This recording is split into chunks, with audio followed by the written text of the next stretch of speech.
들어주시겠어요? 네, 인사 다시 드리겠습니다. 네, 안녕하세요. 네, 아침에 청주에서 KTX를 타고 왔습니다. 청주, 청주시하고 청원군하고 이제 통합이 돼서 이제 오송역도 청주시입니다. 거기서 꼭 여기까지 1시간 걸려요. 동대구역까지. 네, 빨리 옵니다. 예, 사회 보신 우리 형제님이 말씀하신 것처럼 사역의 계승과 리더십의 전환, 무거운 주제이지만 우리가 꼭 생각하고 또 반드시 이루어야 할 이런 과제입니다. 제가 이제 준비한 자료가 이제 그동안 쭉 주님을 섬기면서 이런 문제에 대해서 저도 고심했고 또 나름대로 기도하며 준비하고 이제 그리고 이제 주님 말씀 안에서 원리를 찾아내고 그리고 이제 제가 또 가졌던 작은 경험들을 함께 나누도록 하겠습니다.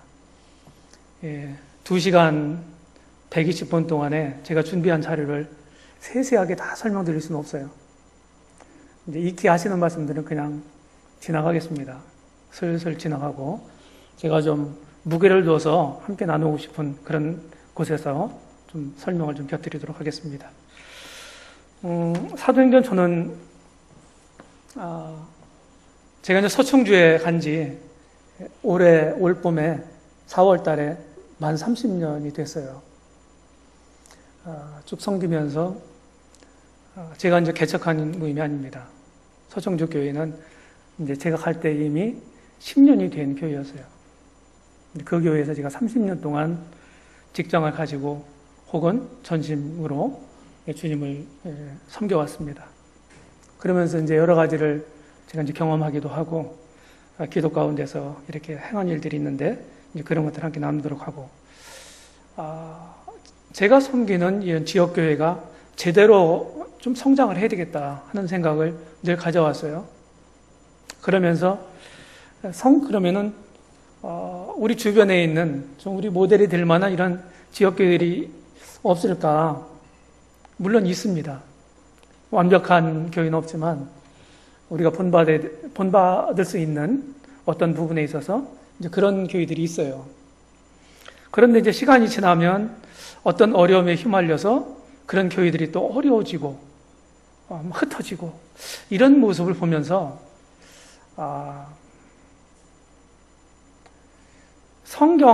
기록된 성경 안에서 그런 모델 교회를 찾을 수 있을까? 이제 그렇게 생각하면서 제가 이제 수리아 안디옥 교회를 생각하게 되었습니다. 여기 지금 인용된 말씀이 이 수리아 안디옥 교회거든요. 이미 형님들이 아시는 것처럼 수리아 안디옥 교회는 예루살렘에 이제 큰 교회에 큰 핍박이 났습니다. 성도들이 인근 지역으로 흩어졌어요. 그러면서 리더들은 아니었습니다. 그러니까 형제 자매들이 흩어져서 그런 어려운 가운데서도 주님의 복음을 전했습니다. 주님의 복음을 전하니까 이제 주님이 구원의 역사를 일으켜 주셨어요. 그러니까 수리아 안디옥 지역에도 당대 세계 4대 대도시였던 이 수리아 안디옥 교회에서도 이런 역사가 일어났습니다. 이랬을 때 예루살렘 교회 리더들이 이 소식을 듣고 준비되어 있는 바나바라고 하는 일꾼을 보냅니다. 우리식으로 하면 파송을 해요. 가서 실제 보니까 그런 역사가 일어났거든요. 그래서 자기 나름대로 주어진 주님이 주신 이런 은사를 따라서 섬겼을 때 큰 무리가 죽게 되어졌다. 그 다음에 더 이상 이제 바나바가 더 이상 이런 큰 무리를 혼자 감당할 수 없겠다는 생각이 들었던 것 같습니다.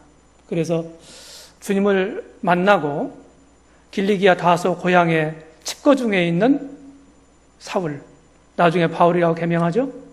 이런 바울을 찾아갑니다. 그를 권해서 이 수리아 안디옥 교회에 데리고 와서 함께 동역하죠.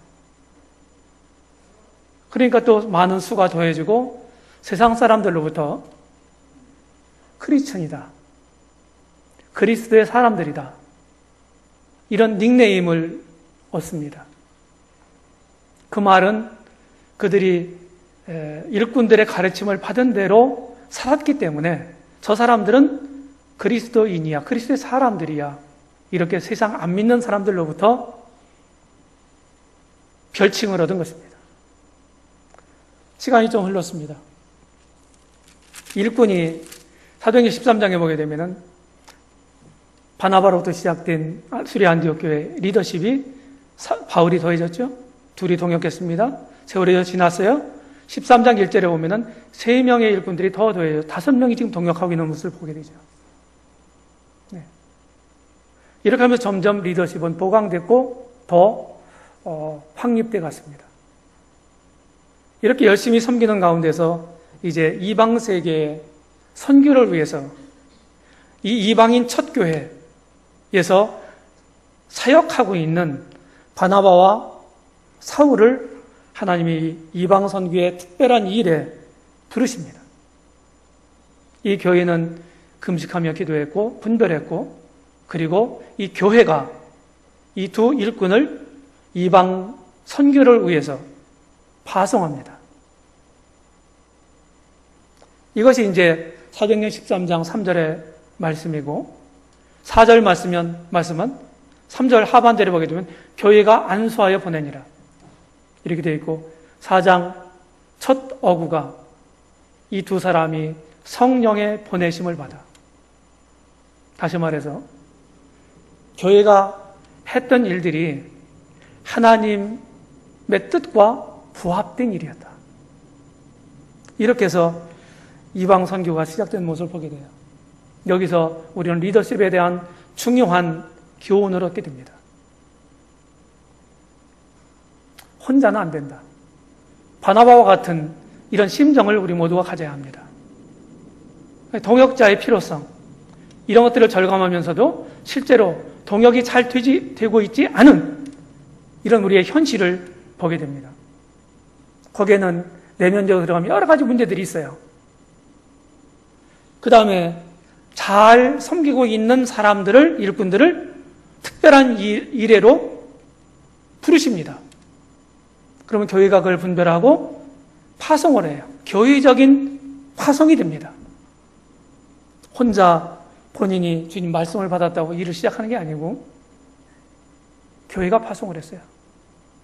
그것이 성령의 보내심을 받은 일이었습니다. 우리가 이런 점들을 많이 간과해 왔지 않았는가 이런 생각을 갖습니다. 그러면 그 수리 안디옥 교회는 남은 일꾼들이 또 주님의 남은 사역을 그곳에서 감당했을 것입니다. 저는 여기서 보면서 바나바가 우리식으로 얘기하면 바나바가 수리 안디옥 교회의 제일 첫 번째 일꾼이죠. 13장 1절에 보게 되면 이 바나바를 가장 먼저 언급합니다. 근데 두 번째 일꾼이 사울 바울이었습니다. 근데 바울은 5명 중에 가장 나중에 언급이 돼요. 저는 여기서 중요한 두 가지 사실을 발견했습니다. 하나는 먼저 된 일꾼을 존중하라고 하는 원리입니다. 바나바가 제일 먼저 언급을 했잖아요. 여기에는 연령이 누가 많은지 이런 것들이 전혀 언급되어 있지 않아요. 그 다음에 두 번째, 우리식으로 하면 대개 두 번째, 바나바 다음에 사울 이름이 언급돼야 사실은 일반적인 경우거든요. 가장 나중에 언급됐다고요. 저는 거기에서 기존 일꾼들이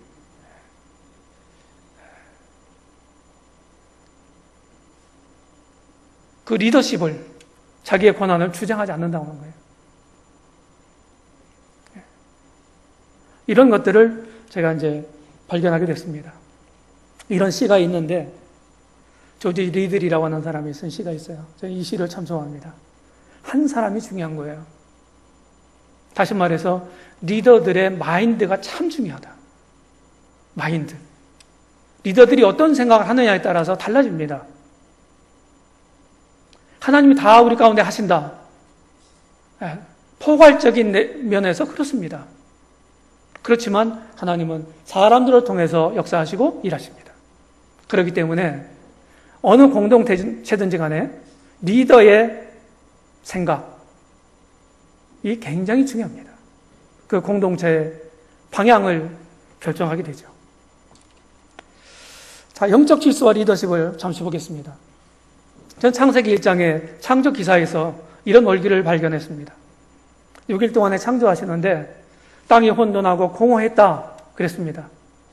근데 6일 동안의 창조 역사를 통해서, 사역을 통해서 하나님은 혼동된 곳에 이 구별을 통해서 질서를 부여하시고, 또 그런 다음에 곳곳에 있어야 할 것을 만드셔서 그곳에 두심으로써 공허한 곳을 충만하게 하시는 이런 하나님의 역사를 봅니다. 우리도 마찬가지예요. 저는 이 하나님의 창조 사역에서 제가 배운 건 뭐냐면, 영적 질서가 이처럼 중요하다는 거예요. 영적 질서는 어떻게 세워지느냐? 구별을 통해서 세워집니다. 계급은 아니지만, 영적 질서는 하나님이 창조하신 모든 창조 세계에는 다 존재합니다. 이 질서가 없는 데가 없어요. 우주에도 있고, 모든 생명체 안에도 있고, 우리 인간들의 사회 속에도 다 있습니다. 이 질서가 무너지면 많은 어려움들이 오는 거예요. 그래서 생산이나 충만보다 먼저 앞서는 게 뭐냐? 질서다. 우리가 이 중요한 질서의 문제를 함께 나누고 있는 것입니다. 하나님은 무질서의 하나님이 아니시죠? 교회 리더를 세우는 이유가 뭘까요? 특별히 이제 우리 모임은, 저는 이제 기독교를 몰라요. 왜냐하면 제가 모임에서 구원받고 여기서 계속 40년 넘도록 섬기고 있기 때문입니다. 근데 성경 보니까 성도들을 바르게 세우기 위함입니다. 바울이 자신에게 주신 그 권위가 왜 주셨느냐? 너희들을 무너뜨리려고 한 게 아니라 너희들을 세우려고 주신 거다. 이렇게 말씀합니다. 어떤 방법으로든지 영적 권위를 부여받은 사람들은, 리더들은 성도들을 어떻게 해서든 세우려고 하는 마음을 가져야 되죠. 이 목표에서 우리가 벗어나게 되면은 우리는 무너뜨리게 됩니다. 내 본인은 아니지만은 그런 일들이 우리 실제적인 사역 가운데서 있을 수 있어요. 늘 리더가 리마인드 해야 되고, 마음 가운데 깊이 간직해야 될 게 뭐냐? 나는 나의 사역과 나의 섬김을 통해서 다른 사람들을 세우는 사람이다. 덜도 아니고 더도 아닙니다. 그 다음에 질서가 확립됐을 때 하나님의 공동체는 성장하게 될 것입니다. 예루살렘 교회에 많은 혼란이 왔어요. 공개의 문제로. 그랬을 때 집사 제도를 도입해서 또 다른 일꾼들을 세웠을 때 그 교회의 혼란은 사라지고 영적으로 충만해지고 점점 더 수도 증가했던 모습을 봅니다. 또한 교회의 7위를 위한 거죠.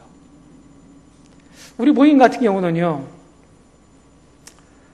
좋을 때는 잘 굴러가요. 잘 굴러갑니다. 잘 돼요. 그냥 일꾼이 없어도 될 수 있을 만큼 그냥 잘 돼가요. 그런데 어려울 때가 문제더라고요. 어려울 때 리더십이 세워져 있지 않으면, 존중되는 리더십이 없게 되면 그 공동체는, 그 지역교회는 많은 혼동 속에 빠지게 됩니다. 이게 문제예요. 그래서 공적으로 공인된 리더십을 세우는 것이 굉장히 중요하다 하는 것입니다. 이것은 제 경험이에요. 리더를 선임한 방법이 뭘까요? 이것은 하나님의 고유한 권한입니다. 하나님이 먼저 우리 가운데 일을 시작하세요.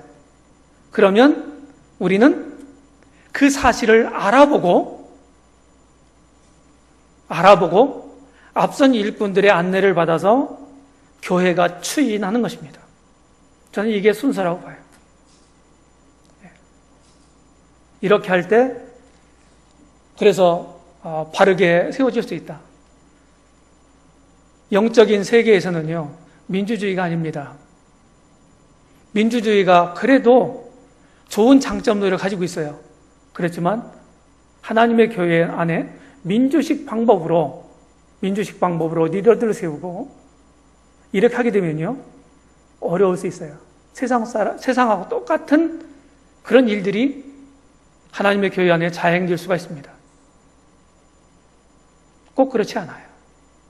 성경은 여러 경우를 통해서 다수가 틀린 경우를 봅니다. 민수기 13장, 14장에 보게 되면 정탐꾼들 중에서 12명 중에 2명만 옳았습니다. 단적인 예예요. 그 다음에 리더가 소명받은 증거가 뭘까요? 우리는 이제 말씀 받았다. 중요합니다. 기록되어 있는 하나님 말씀을 통해서 내 마음 가운데 감동이 되고 이 말씀대로 내가 살고자 하는 그런 의욕을 가질 때, 그게 가장 확실한 방법일 수 있어요. 근데 그것만이 아닙니다. 그것만이 아니에요. 두 번째는 무엇입니까? 그렇게 하나님 말씀을 받은 사람이 실제로 공적으로 세워지든 안 세워지든 그 소명을 따라서 살게 되는 거죠. 살게 되면 내 주변에 있는 사람들이, 성도들이 그걸 알아보게 되죠. 알아보면서 열매를 주세요. 다른 사람들도 인정하게 되고 그런 사역의 열매를 주십니다. 이런 걸 통해서 우리는 저 사람은, 저 일꾼은 하나님 분명히 부르신 사람이구나, 이 사실을 알 수가 있습니다. 리더십에 대한 합당한 자세는 리더 본인이 가져야 될 자세가 있습니다. 하나님이 리더에게 영적 권위를 주시거든요. 영적 권위는 전횡을 부리라고 주신 게 아니에요. 자기를 세우라고 주신 게 아니에요. 리더는 하나님 세우십니다. 그리고 하나님이 그 권위를 주셨습니다. 그렇기 때문에 스스로 권위를 주장하면 안 되는 것입니다. 다른 사람들이 인정하도록 해야 되는 거예요. 인간들의 세계에서는 이게 거꾸로예요. 영적인 세계에서 종종 우리는 역설의 진리를 발견합니다. 우리가 우리 자신들을 낮춰야 높아진다고 말씀합니다. 우리를 비워야 채워진다고 말씀해요. 죽어야 산다고 말씀합니다. 이것이 성경에서 가르치고 있는 영적 진리예요. 하나님 앞에서 합당해야 되죠. 늘 우리는 주님을 나타내고, 마치 침례 요한처럼 그는 흥하여 여겼고 나는 투하여 하리라, 이 유명한 명언이 리더들의 심장 한복판을 채우고 있어야 합니다. 그 다음에 영적 권위자들에 대한, 리더들에 대한 성도들의 자세입니다. 저는 이렇게 생각해요. 기성교회는 이게 너무 강해서 문제고 우리는 너무 없어서 문제다. 어떤 일면들이 있어요. 그래서 우리가 지금은 이제 조금 그런 것들이 이제 인식이 돼서 우리 모임에서도 잘못하면은요, 너무 이제 영적 권위를 별로 인정하잖아요. 똑같은 형제들이다. 너도 형제고 나도 형제다. 자, 역할은 하나님의 교회에서 분명히 차등합니다. 근데 신분은 동등합니다. 근데 이제껏까지 만인 제사장 진리를 우리가 목청을 돋우면서 가르쳤어요. 말했습니다. 성경이 말하는 바예요. 그리고 개혁자들도 그것을 주창했습니다. 피라미스의 아주 그 견고한 교황제도를 향해서 개혁자들이 그걸 부르짖었어요. 자, 개혁시대 이후에도 수백 년이 흐르다 보니까 또 그런 현상이, 캐톨릭 뺨칠 정도의 피라미스의 성직제도가 견고하게 세워져 있었어요. 그러면서 또 19세기 형제들이 또 이걸 주창했습니다. 그런데 중요한 사실은 이 진리가 진자운동을 하게 해서는 안 됩니다. 진자운동은 시계추 생각하시면 돼요. 중심이 딱 있는데 왔다 갔다 하는 겁니다. 사실은 항상 그 시대를 반영하거든요. 무슨 개혁운동이든지 시대를 반영해요. 너무 이쪽으로 왔다 생각하면 저쪽으로 가야 된다 생각하고서 나도 모르는 사이에 또 반대편으로 가는 거예요. 우리는 영적인 진자운동을 하게 해서는 안 돼요. 하나님 말씀을 통해서 균형을 잡아야 합니다. 이 짧은 이 시간에 제가 그런 얘기를 하고 싶잖아요. 우리가 진리의 균형을 잃어버린 것들이 여러 가지가 있어요. 영적 권위자에 대해서도 마찬가지입니다. 네, 존중할 필요가 있어요. 그리고 인정할 필요가 있습니다. 자, 성경적인 리더십은요, 저는 이런 리더십을 꿈꿉니다. 성경을 보게 되면 복수목회잖아요? 그렇죠? 복수목회. 장로들을 세워야 한다고 하는 사실은 다 공감하실 거예요. 그리고 많은 지역교회 세우시더라고요. 그런데 공적인 집사는 안 세우신 데가 많아요. 왜 그럴까? 성경에 보면 공적인 집사도 세웠어요. 세웠습니다. 장로들만 세운 게 아니에요. 우리가 성경대로라고 하는 최고의 가치를 가지고 있습니다. 우리는 이것을 버려서 안 됩니다. 버리면 우리 모임의 가치는 없어지는 거예요. 성경대로라고 하는 최고의 가치를 우리는 언제나 고수해야 되는데, 성경에 보니까 장로도 세웠고 집사 세웠어요. 공적으로.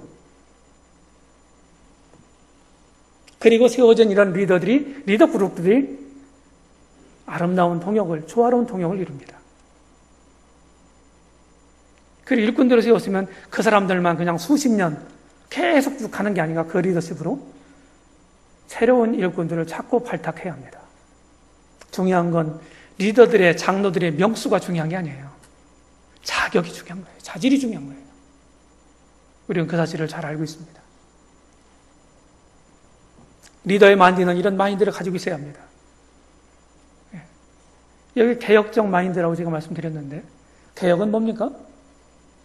성경으로 돌아가는 거예요. 우리가 쭉 관행적으로 어떤 일들을 쭉 해오다 보면요, 나도 모르는 사이에 성경의 가르침과 벗어나는 일들이 있을 수 있어요. 개혁은 뭐냐? 성경으로 돌아가자는 거예요. Back to the Bible입니다. 이게 개혁 정신이에요. 그럼 우리는 개혁이 필요 없습니까? 필요 없는 사람은 아무도 없어요. 뭐든지 성경으로 돌아가야 돼요. 성경이 그렇게 말하고 있는지, 뭘 말하고 있는지, 여기에 우리가 관심을 둬야 합니다. 그리고 또 한 가지는 리더들이 꼭 가져야 될 것이, 한쪽 부분만 보지 마세요. 전체적인 걸 볼 줄 알아야 됩니다. 그래야 균형을 잡을 수 있어요. 이 일이 안 된다 그러면 이쪽으로 쑥 치우쳤다가 또 저쪽으로 치우쳤다가. 교회 사역이라는 건요, 금방금방 나타나는 게 아니에요. 이쪽으로 가려면은 전도가 잘 안 된다 그러면 전도 쪽에 막 포커스를 맞추는 거예요. 다른 것들은 등한히 하면서. 그러면은요, 전도가 잘 될지 모르지만 또 이쪽 양육이나 돌봄 쪽은 또 안 되는 거예요. 이게 오랜 시간 후에 이런 반응들이 나타납니다. 그 리더는 항상 균형 감각을 가져야 돼요. 그리고 전체를 볼 수 있는 안목을 가져야 합니다. 리더는, 성경적 리더십은 이런 비전을 가지고 있어야 돼요. 저는 동역을 많이 강조합니다. 동역하기가 참 쉽지 않습니다.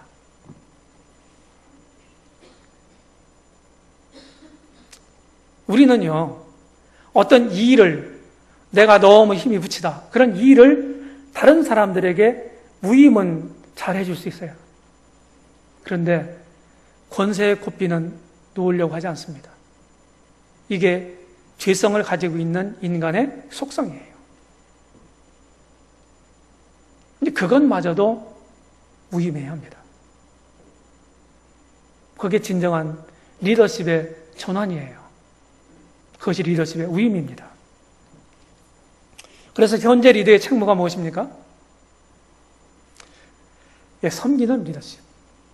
리더는 군림하는 사람이 아니에요. 섬기는 리더십이 되어야 합니다. 세상에서도 이런 용어를 쓰더라고요. 세상에서도. 그 세상에서 세상 사람들이 하고 있는 일들이요. 성경에서 원리를 많이 취해간 것들이 많이 있어요.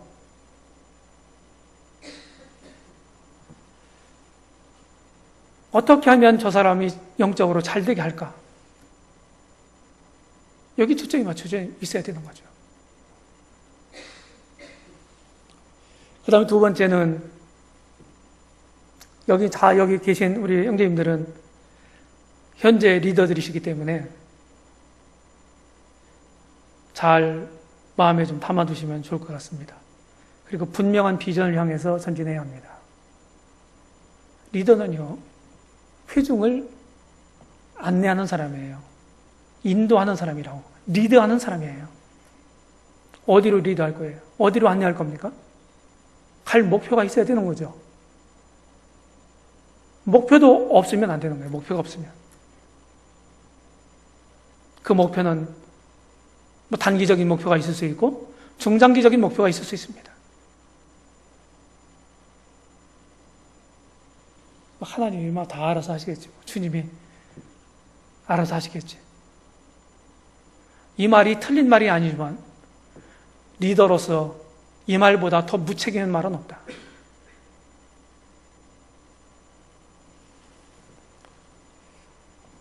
전체를 균형적으로 봐야 합니다. 부분만 보아서는 안 돼요.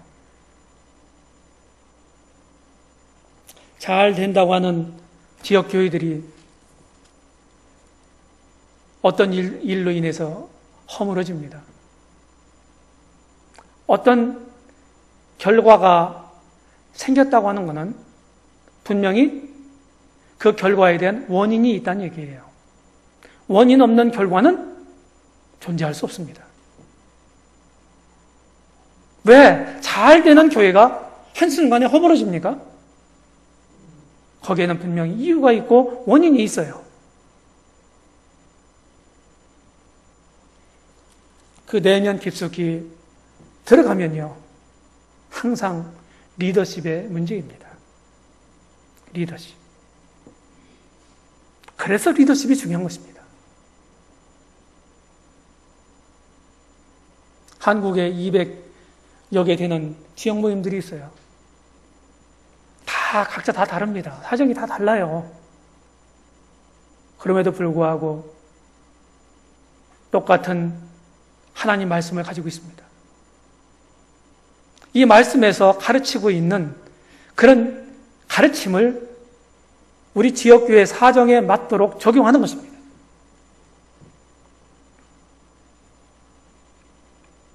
가장 중요한 것이 이 리더십의 문제예요. 그 다음에 희생하는 마음을 가져야 한다.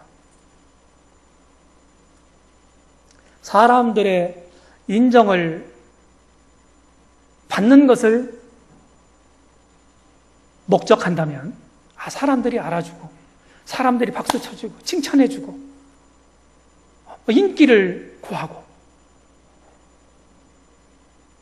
그럴 리더들은 없겠지만, 만약에 그런 것들이 리더들의 마음에 자리한다면 결국은 타협하게 될 것입니다.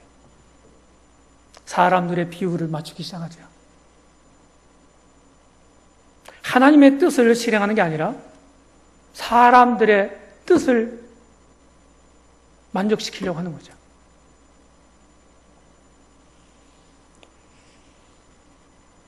그래, 리더는요, 좋은 말들을 해야 되지만 쓴소리도 할 줄 아는 사람이어야 됩니다. 그래서 하기 어려운 말들도 하는 사람이 리더예요. 물론 거기에는 그런 것을 표현하는 데는 뭐가 있습니까? 기술이 필요해요. 지혜가 필요합니다. 자, 기독교가 뭐냐? 우리는 사회교과서에서 사랑의 종교다. 이렇게 배웠어요. 저는요, 뭐 같은 말일지 모르지만 저는 희생의 종교라고 말하고 싶어요. 희생입니다. 왜? 기독교라는 건 뭐예요? 그리스도교예요.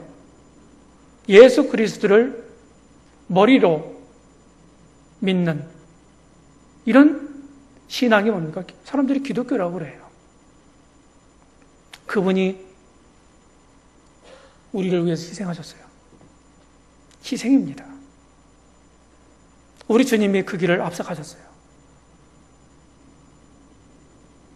우리 주님의 뒤를 따르는 리더들이, 우리들이 가져야 될 게 뭐냐? 희생정신이에요.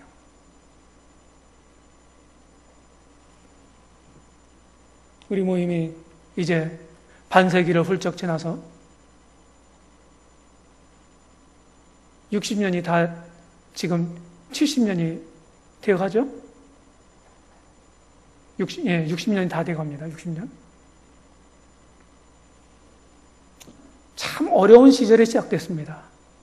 그래서 1세대 일꾼들은 뭐 그런 생각도 하지 않았어도 희생하며 살아온 거예요. 섬겨오신 거예요. 굉장히 열악한 환경에서. 그래서 그 후배들은 그분들의 희생의 토대 위에 세워져 있는 것입니다. 우리가 거기에 서 있는 거예요. 그러니까 신앙의 선배들을 욕하면 안 됩니다. 이건 역사를 잘못 보는 거예요.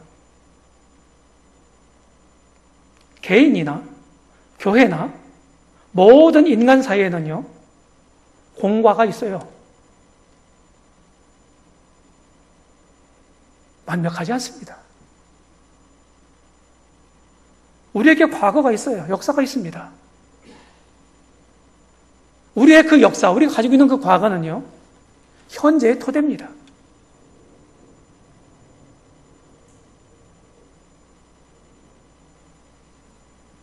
다시 말해서 우리는 과거에 헌신하고 수고한 그런 모든 선임 신앙의 선배들의 일군 그 토대 위에 서 있는 사람들이다. 그래서 부정적인 요인이 있다 할지라도 그런 것들을 비판하지는 마십시오.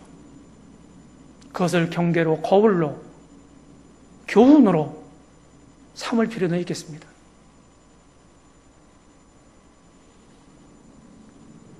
누워서 침 뱉는 사람이 되면 그건 참 어리석은 사람이겠죠. 자, 리더십 성장의 방안이 뭐겠습니까? 기존 리더십을 강화해야 돼요. 지금 다 지역교회마다 리더십이 있지 않습니까? 새로운 리더를 또 세웠는데요. 리더십을 보강을 했는데 기존 리더하고 계속 다툰다. 이게 잘못 세운 거예요. 성경에 그런 예가 어디 있나요? 그런 가르침이 어디 있어요? 반성경적인 것입니다. 비영적인 거예요. 그래서 기존 리더십을 강화하는 쪽으로. 자, 겉으로 볼 때는 유망한 사람이 있는데 기존 리더하고 계속해서 안 맞아요, 이게. 뭐 요새 말로 코드가 안 맞아. 그러면 그런 사람을 세우면 안 됩니다. 그런 사람은 다른 일을 찾아보는 게 좋습니다. 또 그런 분을 필요로 하는 다른 사역지로 가는 게 좋습니다.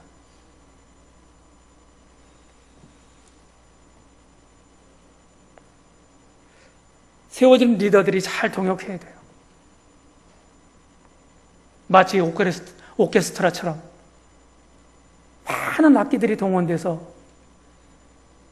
연주를 하는데, 한 가지 악보를 가지고 연주를 하는데 아름다운 하모니를 만들어내지 않습니까? 그래야 돼요. 그렇게 하려면은 많은 인내와 양보와 용서와 기도와 이런 것들이 필요하죠. 그리고 오늘보다 내일이 더 훌륭해야 합니다. 우리는 진보해야 되잖아요. 리더십 분야에도 진보해야 되잖아요. 한 지역교회 리더십도 진보해야 되잖아요. 후퇴하면 안 되잖아요.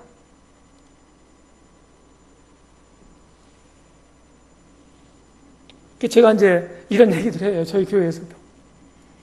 그래서 저보다 나이가 어린 늦게 세워진 일꾼들이 있는데 그런 일꾼들이 큰 부담이 될지 모르겠어요. 제가 그런 얘기 합니다. 나를 넘어서라. 이 얘기는 나라고 하는 김홍렬이라고 하는 이런 일꾼이 훌륭한 사람이다. 제가 그걸 전제하는 게 아니에요.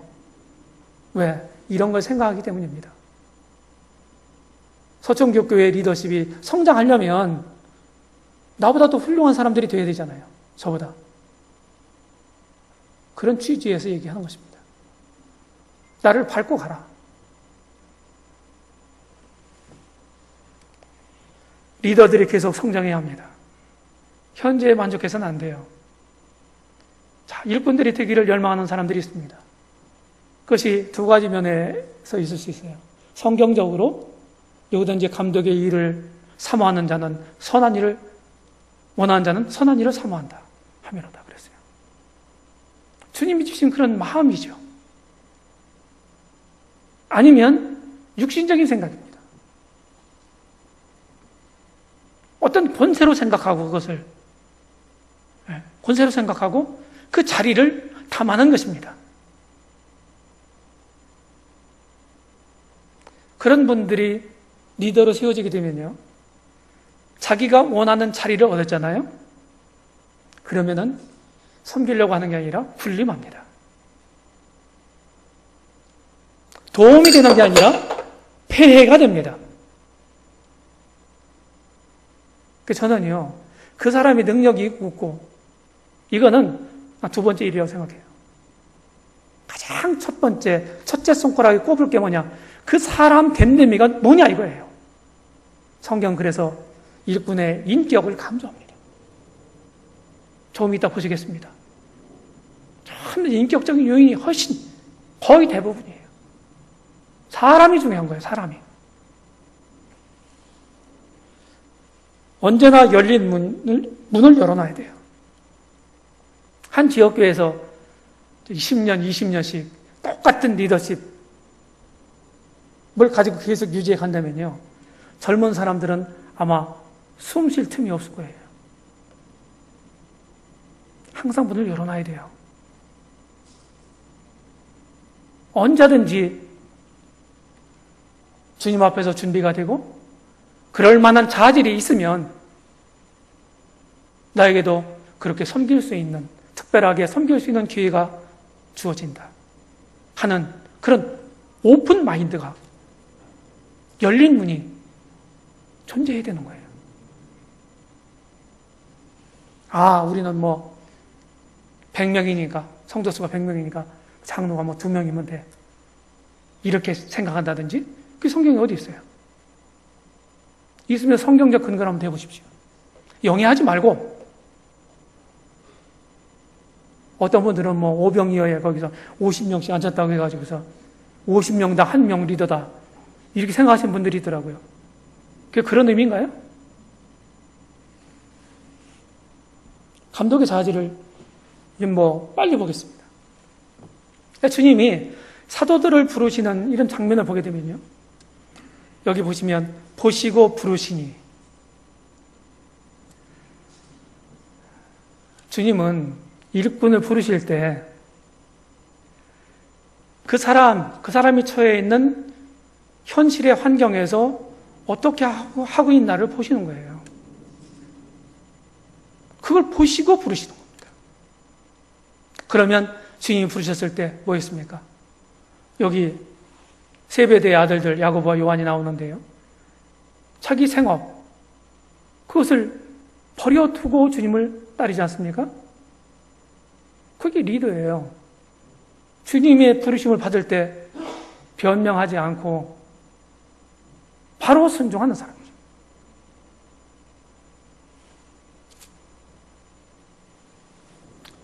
안디옥 교회를 제가 분석해 봤습니다. 수리 안디옥 교회를. 자, 소명 전에 특별한 이례로 부르심을 받기 전에 바나바가 준비되어 있었죠. 바나바는 우리가 알고 있는 대로 지중해 섬인 구브로 출신입니다. 사도행전 4장 마지막 부분에 나와요. 막 성령이 충만함으로 막 성도들이 헌신하는 분위기가 있었습니다. 이때 바나바도 자기 전답을 팔아서 사도들 앞에 가서 갖다 둡니다. 헌신해요. 다시 말해서 아주 경건한 사람이었단 말이죠. 바울도 가말리엘 문화생이었습니다. 주님을 만났든지 안 만났든지 간에 자신의 현실의 삶 속에서 리더의 자질을 준비하는 것입니다. 하나님이 준비시키는 거예요. 이런 사람들이 공적으로 이제 부름을 받아요. 바나바가 이제 준비된 이 일꾼을 예루살렘 교회의 사도와 장로, 리더들이 바나바를 보내잖아요. 안디옥으로. 아무나 보낸 거 아니죠. 그만한 자격이 있기 때문에 보낸 것입니다. 그 다음에 바울은 말 그대로 성경 교사예요. 복음의 반포자와 사도와 교사로 세우심을 입었노라. 이렇게 스스로 말했던 것처럼 바울은 복음을 전하는 사람일 뿐만 아니라 하나님 말씀을 잘 가르치는 성경 교사였습니다. 그가 수리 안디옥 교회 일꾼으로 도와줘서 그의 은사를 활용했습니다. 그랬을 때 안디옥 교회 성도들이 제대로 알아서 그 말씀대로 가르침 받은 대로 그들이 살았던 거죠. 그랬을 때 그리스도인이라고 일컬음을 받게 된 것입니다. 그래서 이 지역 교회에 속해서 함께 주님을 잘 섬기고 있을 때 하나님이 특별한 이례로, 다시 말해서 이방 선교사로 부르시는 겁니다. 하나님은 실업자를 부르시는 게 아니에요.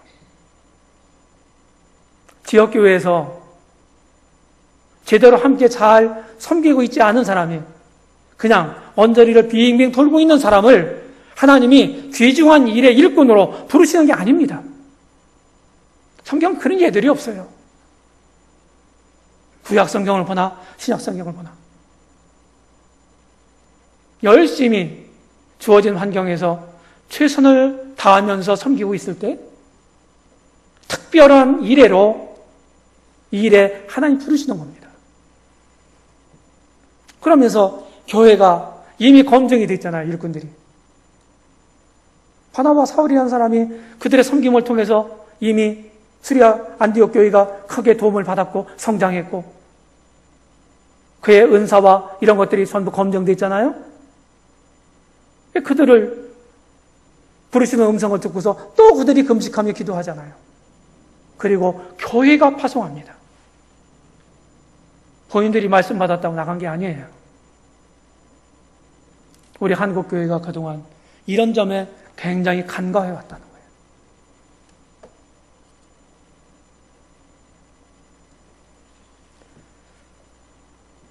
그리고 그들이 파송을 받아서 사역을 수행합니다.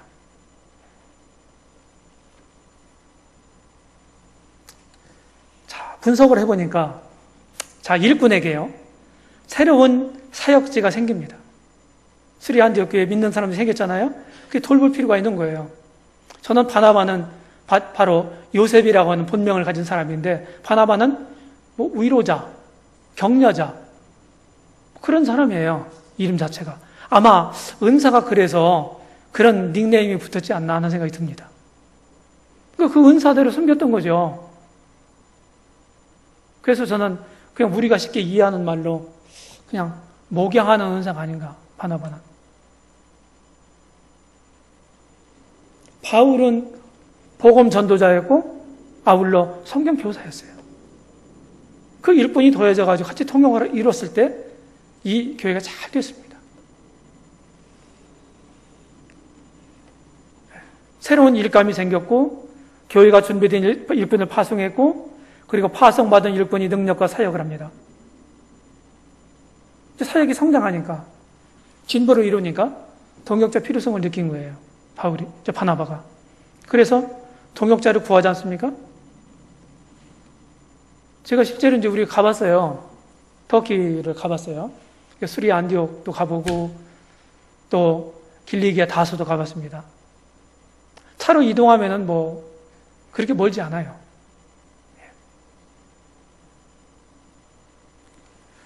그곳을 이제 바나바가 가는 겁니다. 그러니까 바울을 구원해서 데리고 오잖아요. 그랬을 때 교회가 더 성장하고 견실해지죠. 더 많은 일꾼들이 더해집니다. 그러면서 수리아 안디옥 교회만으로 만족하지 않고 하나님께서 이 교회를 통해서 그 사역의 지경을 더 넓혀주십니다.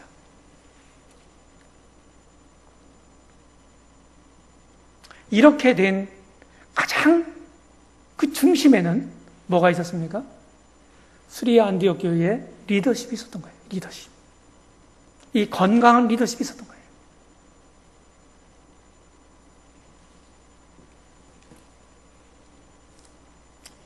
저는 마태복음 10장에서 우리 주님이 사도들을 훈련하시는 장면이 나옵니다. 여기에서 제가 이런 원리를 생각해 보았습니다. 리더로 부르시면 먼저 일감이 있어야 된다. 자, 일꾼을 우리 주님 입장에서 채용을 하시는데 부르시는데 일감이 없다. 이건 말도 안 되는 거예요.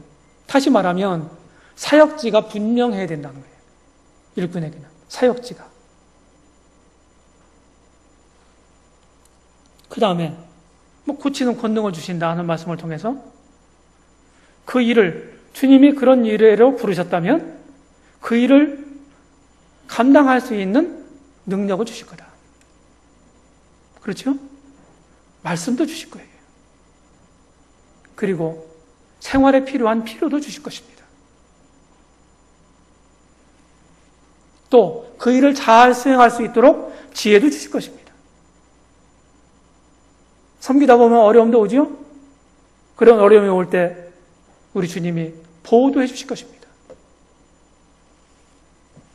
그리고 권위도 주시는 거죠. 그래서 권위는 내가 스스로 주장해서 권위가 주어지는 게 아니고 부르신 그분이 주시는 거예요.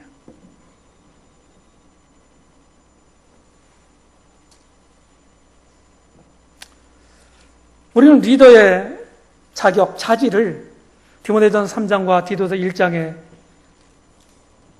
비교적 자상하게 말씀하십니다. 제가 이렇게 이제 분석을 해봤는데 아주 다른 것이죠.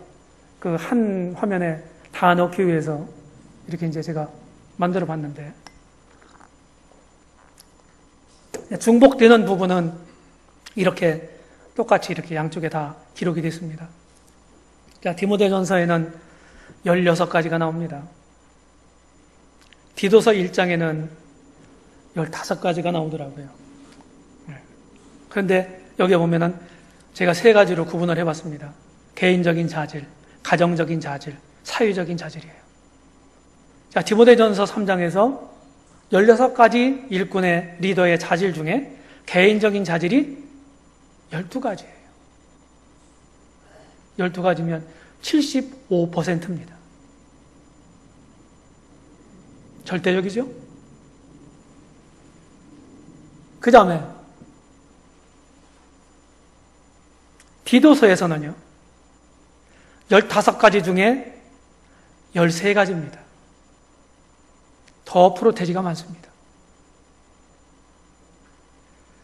우리가 여기서 볼 수 있는 것은, 배울 수 있는 것은 개인적인 그 사람이 어떤 사람이냐, 성경은 이걸 강조한다고 하는 거예요. 이 시대에는요 능력을 요구하는 시대예요. 능력은 훌륭하지만요 사람이 제대로 안 된 사람이 있을 수 있어요. 능력보다 사람이 먼저다. 중요한 건요, 그 사람의 됨됨이를 우리가 알 수 있는 비결이 뭘까요? 우리는요, 일반적인 얘기들 하게 되면, 그래, 저건 나하고 별 상관없어. 그래, 저렇게 얘기하고 있지. 그런데 우리 개인적인 일이 될 때, 그 일이,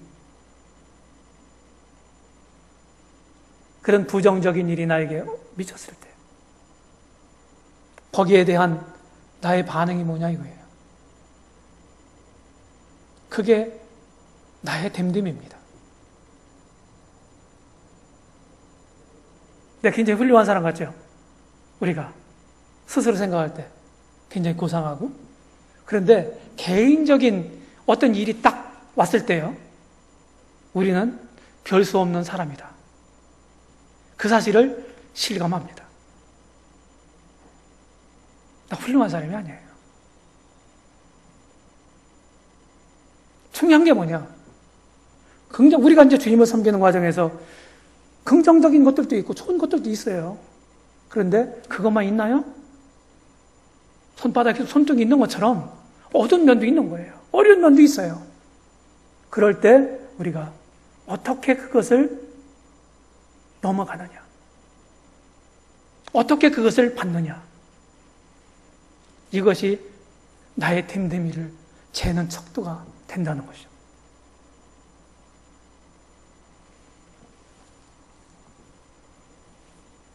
그래서 내가 죽지 않으면 안 된다. 내가 죽지 않으면. 자, 계속 반복하는 얘기입니다. 이 얘기를 제가 5가지로 이렇게 정리를 해봤어요.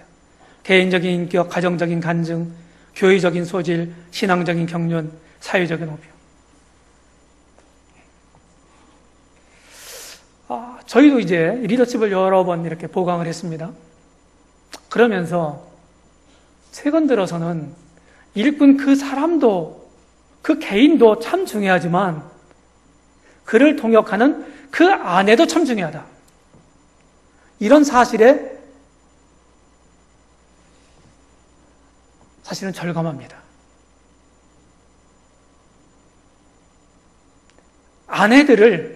일꾼들의 아내들을 그런 일에 직접적으로 부르시지는 않지만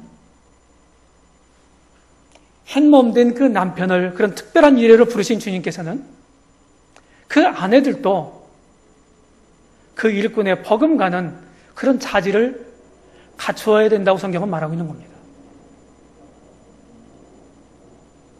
그래서 일꾼들의 아내들이, 여기 이제 우리 자매님들이 오셨는데 잘하고 계실 겁니다. 제가 자매님들을 책망하기 위해서가 아니고 성경에 있는 얘기를 말씀드리는 거예요. 대개 지역교회 그 일꾼들의 자매님들이 어떻게 하느냐에 따라서 남편이 하고 있는 일이 사뭇 달라집니다. 여자들로부터 대개 문제가 생겨요. 에덴 동산에서처럼. 대개.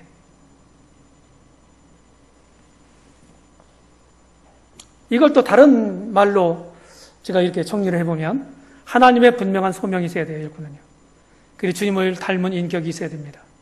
깊고 넓은 성경 지식이 있어야 돼요. 꼭 티칭 은사가 아니라도 일꾼들은 하나님 말씀을 토대로 해서 성도들을 영적인 원리로 세우고 또 권면하고 돌보고 해야 되기 때문에 기본적인 성경에 대한 지식이 있어야 합니다. 그리고 풍부한 경험을 필요로 하죠. 장로라고 하는 말 자체가 그렇죠. 그 다음에 실제적인 실무 능력이 있어야 돼요. 이름만 갖고 있는 리더가 되면 안 된다.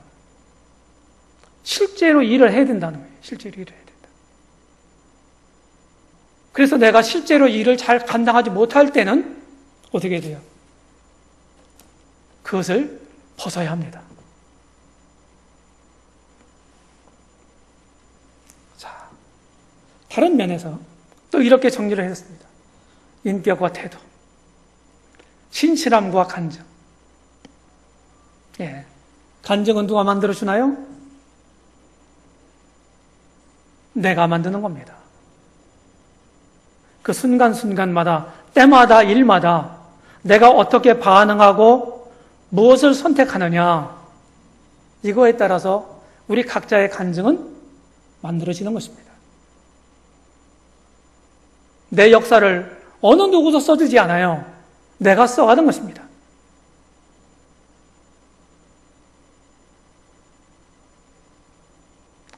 좋은 선택을 하든 나쁜 선택을 하든 그것은 고스란히 나의 간증이 되고 나의 역사가 됩니다. 주님은 다 용서하신다. 물론 용서하실 거예요. 그런데 그것은, 그 사실은 여전히 건재하는 것입니다. 그리고 원만한 대인 관계가 있어야 돼요. 특별히 이제 주님 일을 하는 일꾼들은요, 사람들을 상대하는 거잖아요? 그렇죠? 그러니까 원만해야 돼요. 대인 관계가. 그 다음에 분별력과 성경 지식이 있어야 합니다. 늘 영적인 게 뭐고, 어떻게 무엇을 분별해야 되고, 선택해야 되고, 그런 것들이 일꾼들의 몫이에요. 그 다음에 은사와 비전이 있어야 합니다. 리더는 자신의 회중을 데려가고자 하는 목표가 있어야 돼요.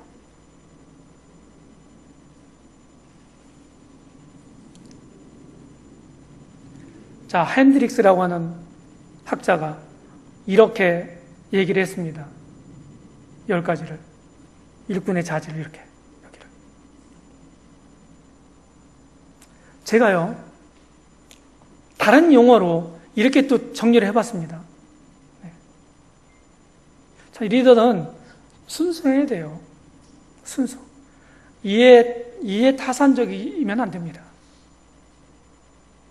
자, 그게 성경의 가르침이고, 그게 영적으로 유익하고, 하나님 말씀의 지지를 받는 일이라고 한다면, 대부분의 사람들이 부정적인 생각을 하고 있다 할지라도, 그 일을 선택해야 되고, 그 길을 가야 합니다. 그게 리더예요. 그게 순수한 겁니다. 주님 말씀을 따라가는 거예요. 순수하게. 단순한 거예요. 사람들이 어떻게 생각할까? 이걸 앞세우면 안 되는 것이죠. 저는 뭘 생각했냐? 여기 해문력이란 말은 문제 해결 능력입니다.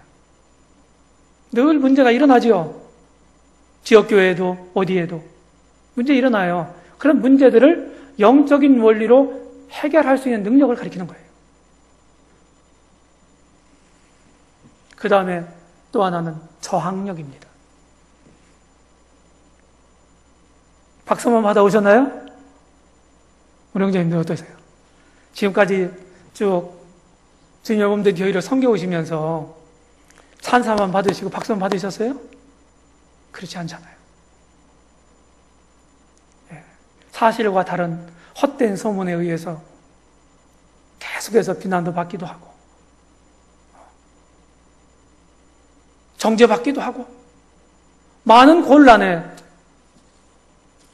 빠졌을 때도 혹시 있으실지 모르겠습니다. 사실이 아닌데도. 그러면 그런 일들이 닥쳤을 때 어떻게 해야 돼요? 그것을 묵묵한 인내심으로 이겨가는 힘이에요. 이 저항력이. 그냥 맞닥뜨려가지고 그냥 맞짱 뛰는 게 아니고 싸우는 게 아니고 육신의 방법이 아니라 영적인 원리로 그것을 극복하는 힘을 저항력이로 말합니다. 저도 한동안 어려울 때요. 그만둘까? 그런 생각도 했었어요. 그만둘까? 그만두면 누가 좋아하겠어요? 사탄이 좋아하는 일이죠. 사탄이 좋아하는 일이더라고요. 못 그만두겠더라고요.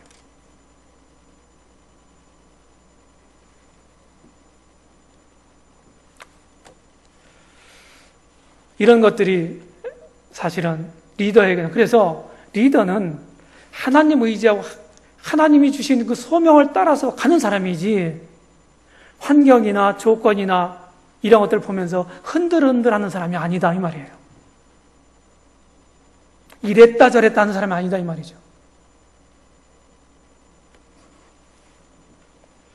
5분적 리더십이 어떤 사람이겠습니까?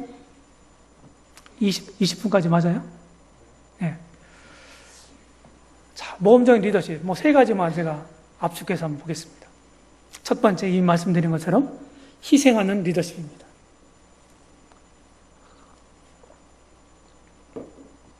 희생 없이는 성공은 없습니다. 사람들이 생각하기를, 저 참 성공적이다, 저 사역은. 만약에 이렇게 평판을 받는 그 사역이 있다면, 사실은 그 중심에 가면 리더의 희생이 고스란히 그 대가로 지불되어 있습니다. 그냥 괜히 잘 되는 게 아니에요.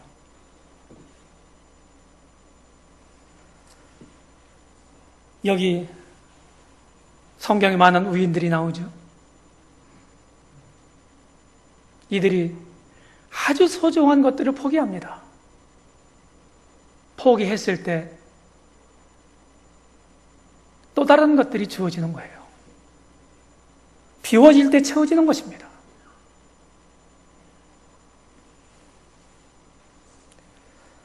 그래서 자기의 것을 내놓지 않으면 희생이라고 할 수가 없습니다. 주님을 위해서 포기하신 게 뭔가요? 포기하는 것은 내가 가지고 있던 것, 그것을 포기하는 거죠. 내가 가질 수 있는 것, 얻을 수 있는 것, 그것을 얻기를 노력하는 것을, 영적인 것을 위해서 포기하는 겁니다. 그렇죠? 우리 형님들은, 저는 그렇게 생각해요. 주님께 부름을 받고 교회에서 앞서서 일하는 우리 모든 일꾼들은요, 사회에 나가도 다 한 가닥씩 하는 분들이야. 자기 앞가림 다 할 수 있는 분들이에요. 그런 얘기 합니다. 근데 왜 그렇게 구차하게 모임에서 그렇게 대접도 별로 받지 못하면서, 좋은 소리도 못 들어가면서 왜 이런 일을 자원하고 있는가? 그건 뭡니까? 이 일이 가치가 있기 때문이죠. 세베대의 아들들이, 그리고 베드로와 안드레가 갈릴리 그 생업 현장을 포기하고 주님의 부르심을 따라 선뜻 나서게 된 이유가 어디에 있을까요? 거기에는 주님을 따르는 일이 그만큼 더 가치가 있다고 하는 사실을 그들이 기억했기 때문일 것입니다.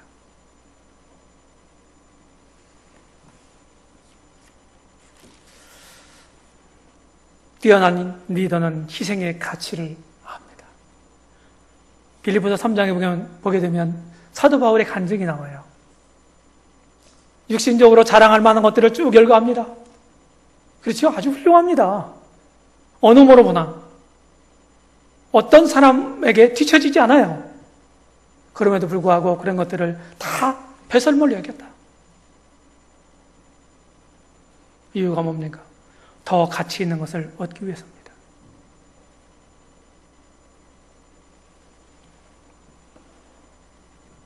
희생할 때 얻어요. 우리 주님이 요한복음 12장 24절에서 그 원리를 말씀하셨어요. 한 알의 밀이 땅에 묻히고 썩어지고 죽어야 많은 열매를 맺게 된다. 이것이 영적인 세계의 원리예요. 그리고 생명체가 존재하는 곳의 원리입니다. 죽어야 사는 거예요. 내가 묻혀서 밑거름이 되지 않으면 재생산은 일어나지 않습니다. 여기 계신 형제님들이 전부 지금 기성 일꾼들이세요. 그러니까 기성 일꾼들은 뭡니까? 땅에 묻혀서 썩어지는 역할을 해야 합니다. 그래야 새로운 재생산이 일어나는 거예요. 그게 없으면 안 됩니다. 우리 주님 그러셨잖아요.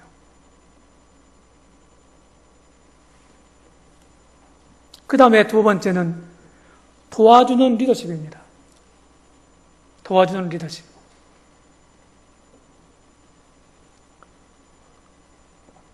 자, 출애굽 시대를 보게 되면 모세의 헬퍼가 누굽니까? 아론이잖아요. 그렇죠?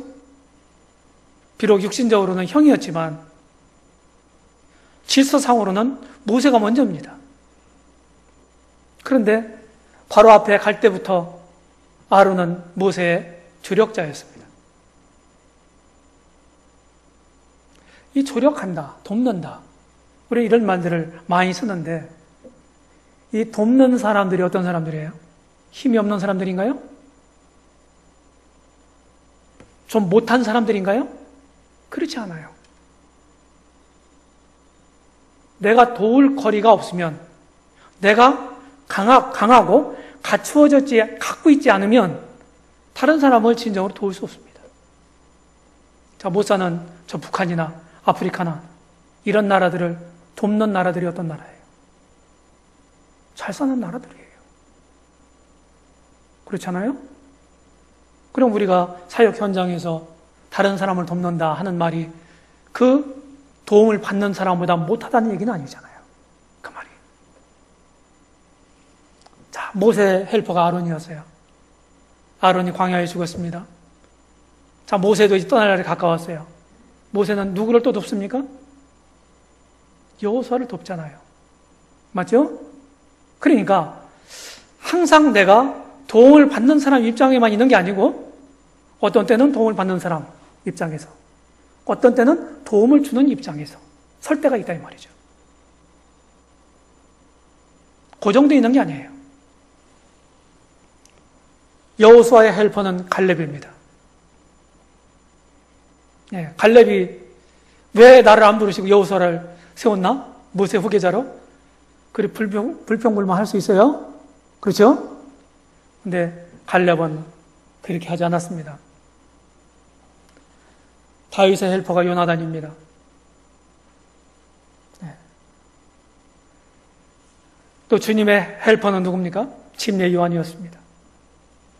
바울의 헬퍼는 물론 바나바였습니다. 우리는 도와주는 사람이에요. 다른 성도들의 신앙을 주관하는 사람들이 아닙니다. 잘 되도록, 영적으로 잘 되도록 도와주는 사람입니다. 도움의 역할입니다.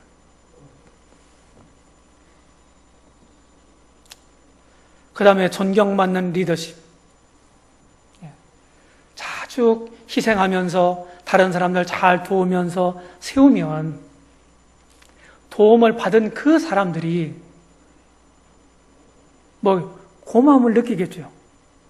그렇지 않겠어요? 우리 여기 형제 자매님들이 여기까지 오시던 동안에 혼자 잘 오셨나요? 그렇게요? 혼자 힘으로 오셨어요?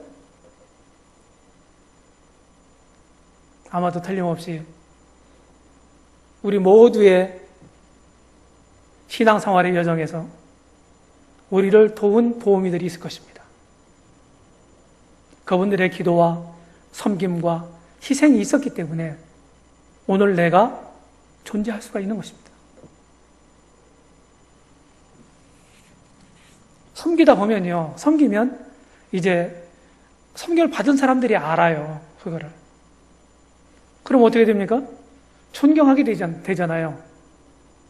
그래서 우리의 신앙을 처음 가진 그 초심을 그대로 잘 순수하게 유지해 가는 게 굉장히 중요한 거예요.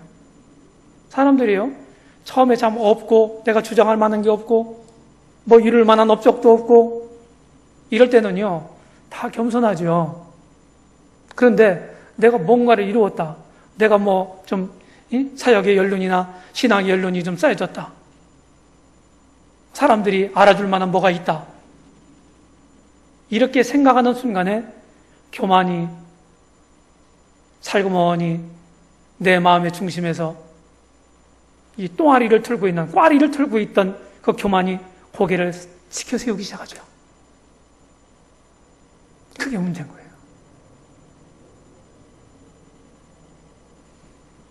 그러면 모든 게 다 허물어지는 겁니다.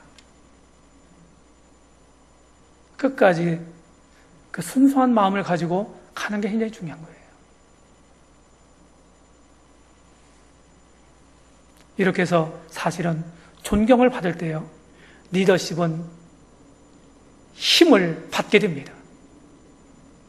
말하지 않아도 따라오게 되는 거예요. 기쁨으로, 즐겁게. 그게 진정한 리더십이에요. 리더로 성장하려면 시간이 걸리죠? 저는 그렇게 생각해요. 이런 리더십에 관련된 거, 이런 것들을 이런 잘 강의나 교육을 통해서 가르칠 필요가 있습니다. 그렇죠? 이 성경적인 원리, 성경적인 가르침을 할 수 있어요. 그런데 이것만 갖고 안 된다. 이것만 갖고. 새로운 차세대의 일꾼들이 있어요. 그러면 그 일꾼들은 이런 가르침을, 강의 이런 걸로 이렇게 배우는 가르침이 필요하지만, 그리고 또 하나 필요한 건 뭐냐? 실제로 그가 사역 현장에서 경험을 통해서 배워야 하는 것들입니다. 그건 누구도 못 가르쳐줘요. 실제로 경험하다 보면은, 실제 일하다 보면은 잘 될 것 같은, 그렇게 그 마음대로 잘 안 되잖아요. 많은 변수들이 있잖아요. 그런데 탁상 공론을 하는 사람들은 왜 저렇게 하지? 이렇게 하면 될 텐데? 그렇게 생각하면 판단하는 거예요. 그 사람은 일하지 않는 사람이에요. 실전 현장에서, 필드에서 실제 어떤 일을 할 때요, 그렇게 성경의 가르침대로, 원리대로 딱딱 되지 않습니다. 왜? 많은 우리 일을 방해하는 많은 요소들이 우리들의 사역 현장에 있기 때문입니다. 그래서 새로운 리더들이 세워졌을 때 오래 경험이 있는 일꾼들이 꼭 마음에 간직해야 될 게 뭐냐? 자신의 그런 오래 풍부한 경험을 가지고 그 사람들 보는 거예요. 못마땅하죠. 마음이 안 차요. 뭐라고 막 직언합니다. 도움이 전혀 안 돼요. 기존 리더가 할 수 있는 건 뭡니까? 기도해주고, 기다려주고, 격려하는 겁니다. 다른 거 없어요. 부정적인 말을 되도록 삼가십시오. 그러면서 본인이 일하는 사역 현장에서 배워요. 경험하게 되거든요, 결국은. 그때까지 참는 게 쉬운 게 아니에요. 근데 기다려줘야 합니다. 그렇게 할 때 일꾼이 세워지게 됩니다. 네, 이번 시간 3번 오버했는데 여기까지 마치겠습니다.